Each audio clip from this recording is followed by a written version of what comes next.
කතෝලික සභාවට විවිධාකාර අය ඉන්නවා. ගිහියෝ, පේතමල්ලා, රාජකුමාරීන් වහන්සේලා. පාදකෙනෙක් වෙන එකටත් එයාගේම කැමැත්තෙන් ගිහින් පාදා පොන්සෝ හොරෙන් ගෙදරට එව්වා.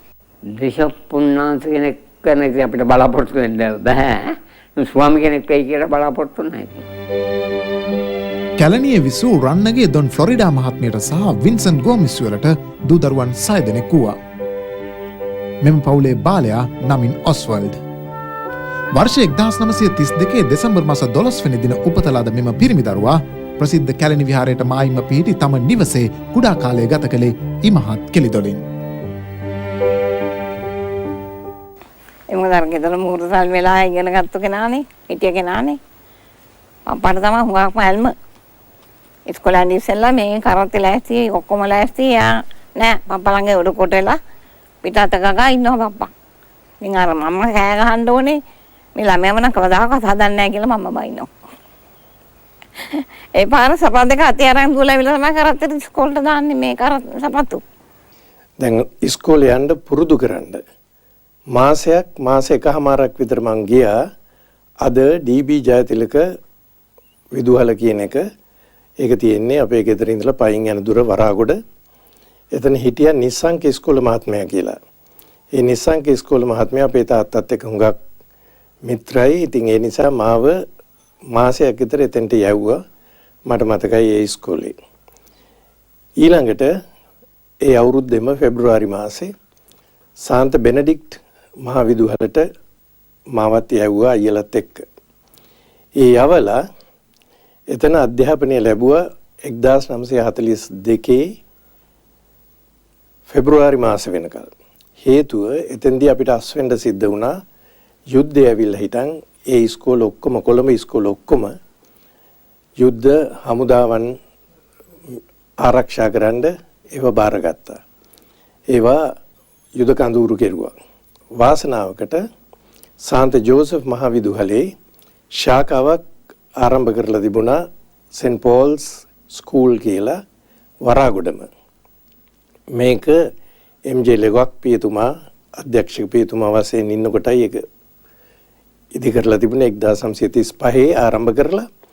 ඉතින් ඒකේ පිරිමි ළමයින්ට අවස්ථාව දුන්නා 5 වෙනි ශ්‍රේණිය දක්වා අධ්‍යාපනය ලබන්න.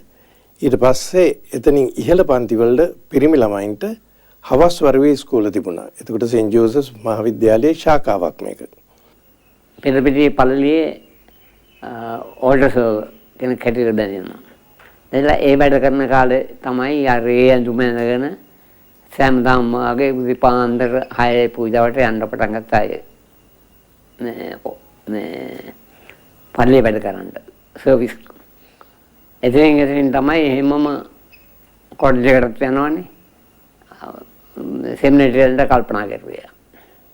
අධ්‍යාපනය ඉවර කෙරුවට පස්සේ මම 1950 ජනවාරි මාසේ 16 වෙනිදා සාන්ත එලෝසියස් පූජක සිසුවලට ඇතුල් වුණා. වර්ෂ 1951 ජූලි මාසයේ අගදී අද කොළඹ ඇක්වයිනාස් විදුහල පිහිටි බිමේ පිහිටා තිබූ ශාන්ත බර්නාඩ් දෙව්සත්තලට යොමු කරනු ලැබූ උන්වහන්සේ වර්ෂ 1955 අගෝස්තු මාසයේදී හම්පිටිය ජාතික දෙව්සත්තලට ඇතුළත් වීමටද වරම් ලැබුවා.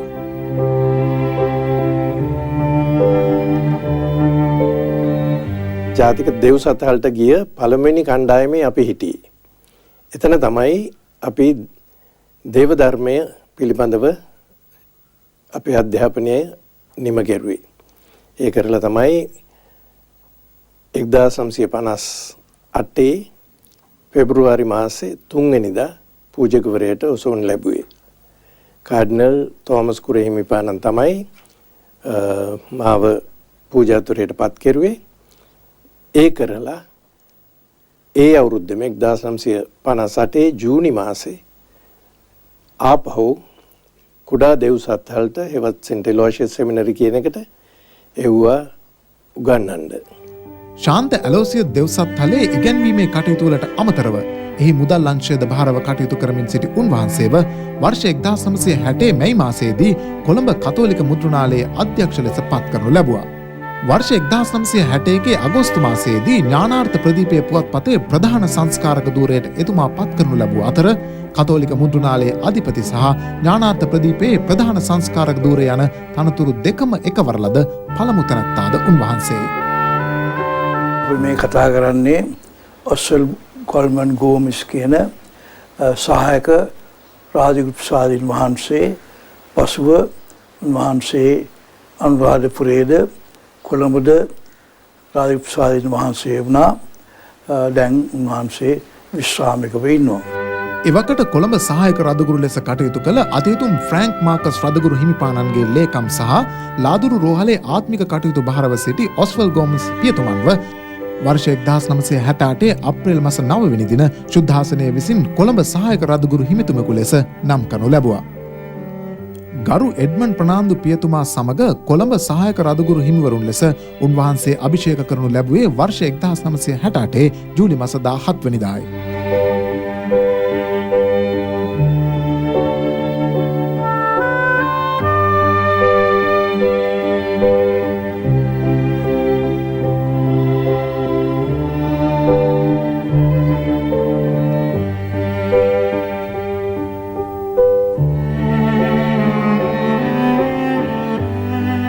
සහායක රදගුරු හිමිතුමකු ලෙස වසර 28ක් සේවය කර ඇති උන්වහන්සේ එම කාලයෙන් වැඩි කාලයක් ආසියාවේ ධර්ම ප්‍රචාරය සඳහා වූ සභාවේ ව්‍යාපෘති හා එක්ව සේවය කොට තිබෙනවා. රේඩියෝ වෙරිටාස් එකේ කොටස් දෙකක් තිබුණා. වෙරිටාස් ඒෂියා, වෙරිටාස් ෆිලිපීන්ස් කියලා. දැන් ෆිලිපීන්ස් එකට උනන්දුව යොමු කරපුවාම එතන ක්‍රියාත්මක වුණා මිසක් ඒෂියන් එක සම්පූර්ණයෙන්ම සිද්ධ වුණේ නැහැ. දැන් අපිට ඒ රටවල් වලට කියලා තිබුණා ජාතික මධ්‍යස්ථාන ඇති කරන්නයි කියලා රෙකෝඩින් සෙන්ටර්ස් හැටියට. දැන් අපි ලංකාවේ ඇති කෙරුවා අපේ කාඩිනල් නාන්සේ. නමුත් ඒක ක්‍රියාත්මක වුණේ නැහැ කොහෙත්ම. දැන් මේ ගුවන් විදුලි සේවාවේ ආරමුණ උනේ ප්‍රථමයෙන් කතෝලික ධර්මය තහනම් වී ඒ කියන්නේ හිරිහැර විඳමින් හිටි ජනතාවට අපි ආගම ධර්මය කියා දෙන්නත් ඒ අය දිරිගන්වන්නත්. ඒ වගේම ඒ කාලේ ආසියාව සුප්‍රසිද්ධයි දිලිඳු පළාතක් හැටියට. ඉතින් ඒ නිසා පොදුවේ ජනතාවගේ සංවර්ධනය සඳහා වැඩසටහන් ආරම්භ කරන්න අපි සැලසුම් කර තිබුණා. ඉතින් ওই අරමුණු දෙක ඇතිව මේක විගස ක්‍රියාත්මක කළ යුතුය යන යෝජනාව ඉදිරිපත් වුණා. එතෙන්දී යෝජනාවක් ආවා දැන් මේක ක්‍රියාත්මක කරන්න කමිටුවක් පත් කරන්නයි කියලා. ඉතින් ඒ කමිටුව පත් කිරීමට 3 දෙනෙක්ව නම් කරන්නයි කියපුවාම ප්‍රථමයෙන් නම් කෙරුණේ ඒ කාලේ හොංකොං නුවර රදගුරුතුමාව හිටි ෆ්‍රැන්සිස් ෂූ කියන බිෂප්තුමයි. ඊළඟට ෆිලිපීනෙම රදගුරුතුමෙක් හැටියට හිටපු ෆ්‍රැන්සිස් මොන්ජෝ කියලා නිර්මලනිකායට අයිති රදගුරුතුමෙක් දෙවනියා එයා කොටාබාටෝ කියන පළාතේ රදගුරුතුමා තුන්වෙනුව මාවපත් වුණා. දැන් අපි මේ වැඩ කටයුතු ආරම්භ කරලා කටයුතු කරගෙන යනකොට අපිට පෙනුණා මහා ගොඩක් ප්‍රශ්න තිබෙනවා.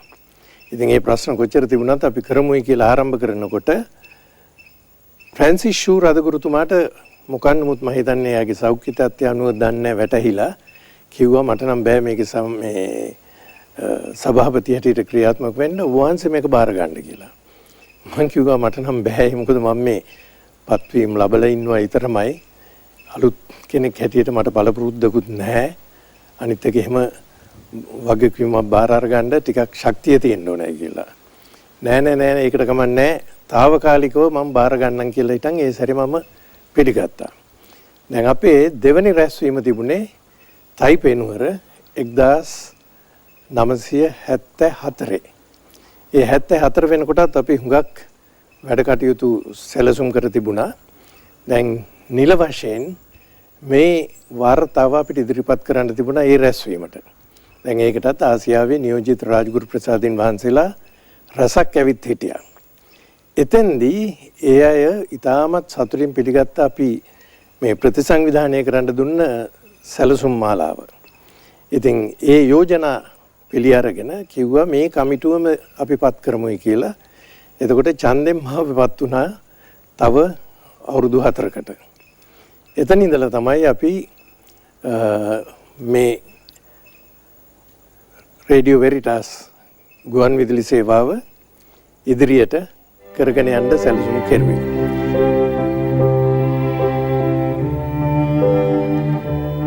ප්‍රතිසංවිධාන කොමිසම සඳහා වූ ව්‍යවස්ථාවද අත්හිටවා එම කොමිසමේ සභාපති ධූරය නොකඩවා 3 වතාවක් හැබවීමට වරම් ලද උන්වහන්සේ වර්ෂ 1983 දක්වා රේඩියෝ වෙරිටාස් ආයතනය සඳහා තම සේවාව ලබා දුන්නා. ආසියාවේ ජනතාව කතා කරන භාෂා 20ක් දක්වා ගුවන් විදුලි සේවාව දියුණු කිරීමට කටයුතු කළ උන්වහන්සේ වෙරිටාස් සිංහල සේවාවද නගා සිටුවීමට ක්‍රියා කළා.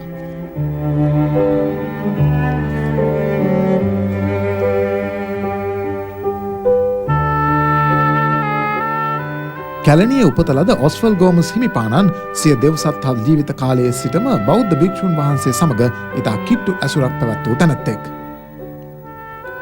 එතුමාව සුද්ධාසනයේ විසින් 1995 දී අනුරාධපුර පදවියේ දෙවන රදගුරු හිමිපාණන් ලෙස පත් කරනු ලැබුවා.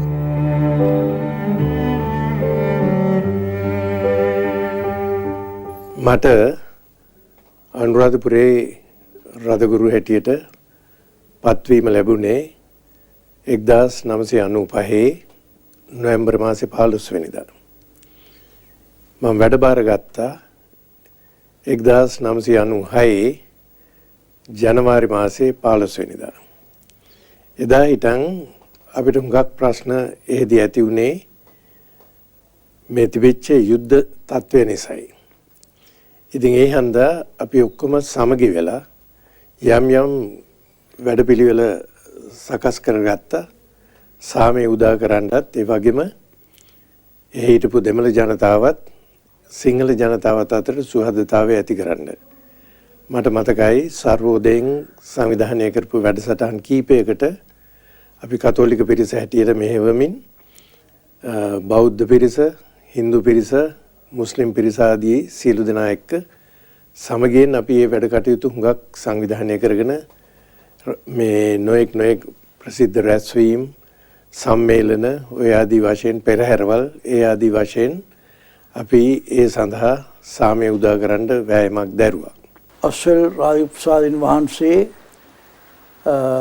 තෝරාගත්තේ අන්සෑම ලංකාවේ ඉන්නා වූ දුරස්ථනිකුට අධික රාජප්‍රසාදින් වහන්සේලාට වඩා වෙනස් පරිසරයකින්.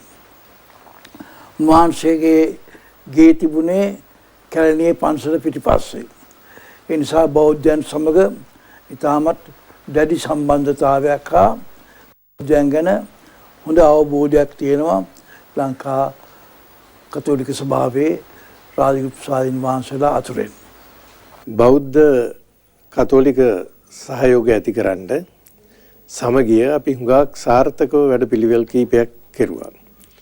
අන්තිමේදී අපි තාමත් මිත්‍රශීලීව කටයුතු කෙරුවේ. මට මතකයි අපේ 8ම ස්ථානයේ නායක ස්වාමින් වහන්සේගේ අපවත් වීමට මට කතාවකුත් ලැබුණා. ඒ අවස්ථාවේ අනුශාසනාවක් කරන්න ඒකට පැමුණා. ඒ වගේම ඒ කාලේ රුවන්වැලි සෑයේ පිරිවෙනේ මට කතාවක් දෙකක් දේශන පවත්වන්න පිරිවෙනට ආරාධනා කර තිබුණා. ඉතින් ඒ වගේ ලොකු සුහදතාවයකින් අපි ඒ කාලේ වැඩ කෙරුවේ. දැන් ඒ වගේම මට පෙනුණා මේ ජනතාවට අධ්‍යාපනයේ අතින් හා කාර්මික වැඩපුහුණුව අතින් හුඟක් දුර්වලයි.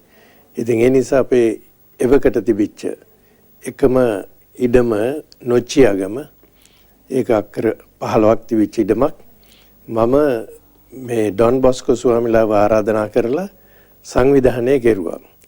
ඒ සංවිධානය කරන අවස්ථාවේදීත් මම ගරුතර ස්වාමින් වහන්සේලාට ආරාධනා කරුවා කරුණාකරලා මෙතනට වැඩම කරන්න කරලා හිටන් මේක ඔබ වහන්සේලාගේ සහයෝගය ඇතිව අපි සංවිධානය කරන්න ඕන. මොකද මේක ආගමික දෙයක් නෙවෙයි. මේක රටේ පොදු ජනතාවට විශේෂයෙන්ම අපේ තරුණ ජනතාවට අපි කරන සේවාවක්.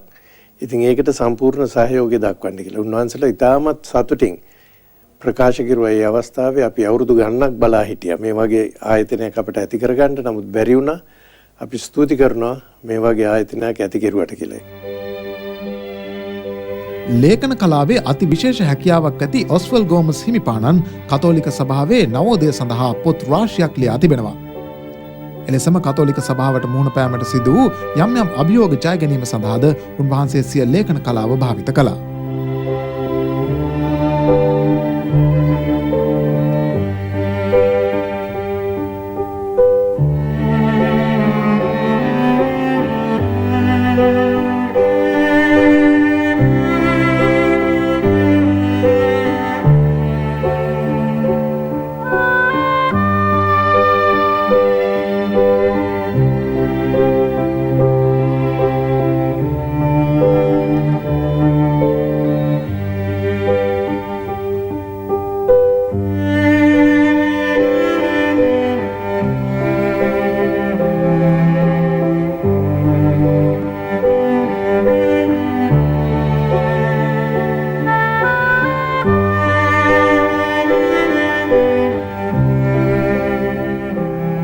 කතෝලික සභාව දැන් භාවිත කරන කතෝලික දජය නිර්මාණය කිරීමේ ගෞරවය හිමිවන්නේද ඔස්වල් ගෝමස් හිමිපාණන්ටයි.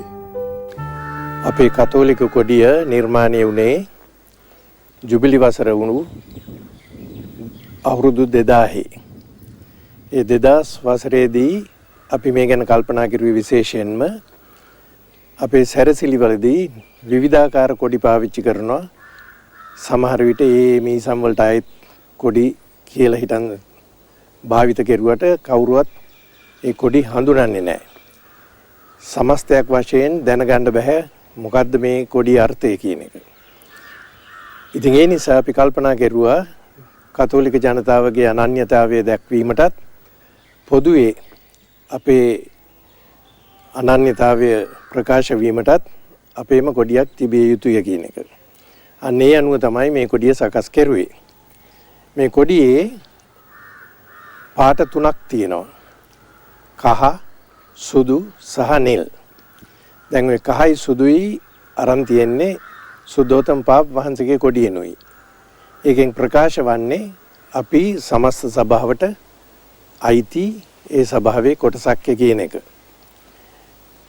දැන් සාමාන්‍යයෙන් ඒ කොඩිවල පාට දෙකට කියන්නේ රත්තරන් පාට සහ රිදී පාට කියලායි. නමුත් කහයි සුදුයි. දැන් ඒකේ ලාංඡනයක් තියෙනවා කුරුසයක්. ඒ කුරුසය අපි දැම්මේ නිල් පාටෙන්.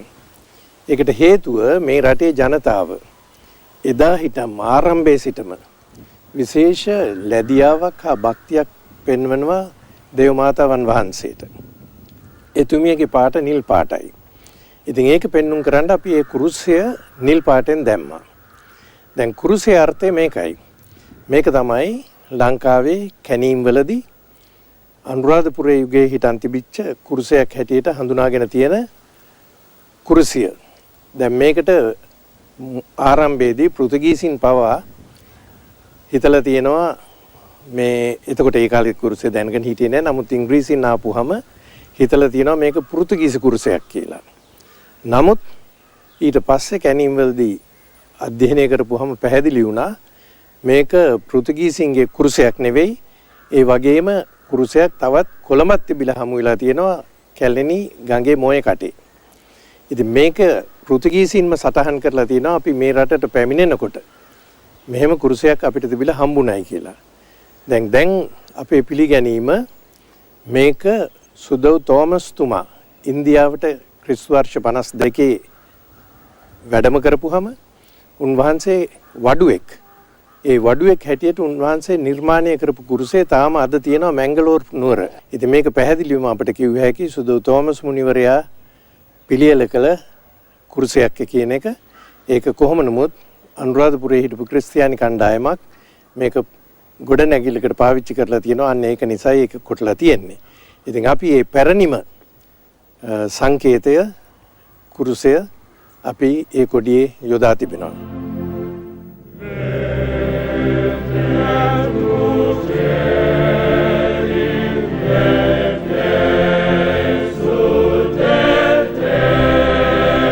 වර්ෂ 2002 ජූලි මාස 28 වෙනිදා උන්වහන්සේ කොළඹ අගරදුගුරු ලෙස පත් කරනු ලැබුවා.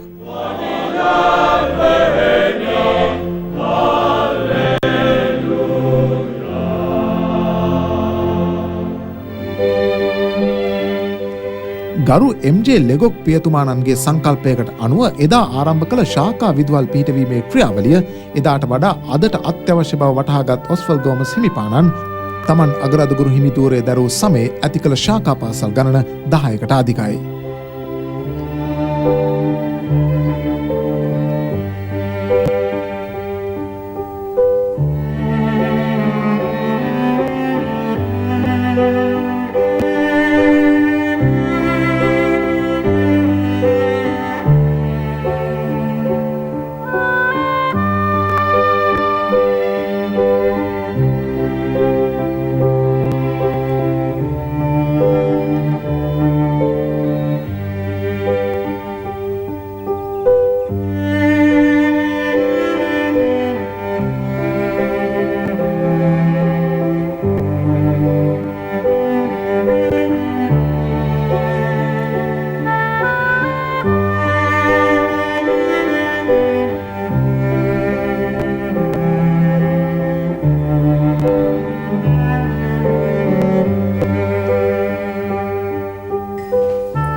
වර්ෂ 2009 අගෝස්තු 5 වෙනි දින කොළඹ අගරදුගුරු ධූරයෙන් විශ්‍රාමලත් උන්වහන්සේ අදටත් කාර්යශූර පුද්ගලයෙක්.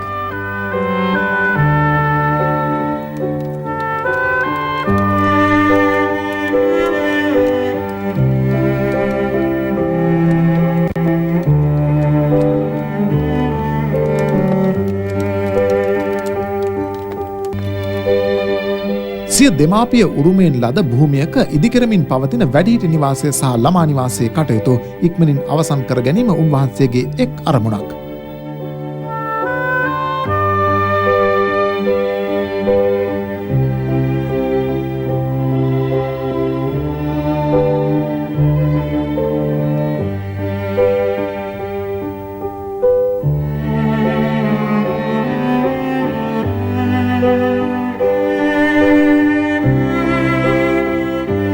මේ ඔබ දකින්නේ උන්වහන්සේ විසින් සිදු කළ එක් සමාජ මෙහෙවරක්.